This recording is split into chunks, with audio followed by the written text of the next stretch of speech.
आपको देते हैं हम जोरदार धमाकेदार ब्रेकिंग न्यूज।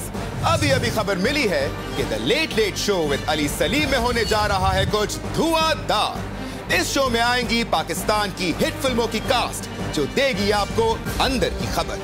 मिले मिस पॉपी से, जिनकी नटखट हरकतों ने कटवा दी है नाक, जिन्होंने शेख साहब को भी कर दिया है शेख। पाकिस्तान फाई फैशन वीक में उनकी मुलाकात सितारों से, शरारतें शरारों में और सरगोशियां सेलिब्रिटी से। और आप सब तो जानते हैं, I am the number 1 celebrity of Pakistan. What nonsense, मैं बताती हूँ। I am the number 1 celebrity of Pakistan. मजीद देखने के लिए ट्यून करें सिर्फ डॉन न्यूज।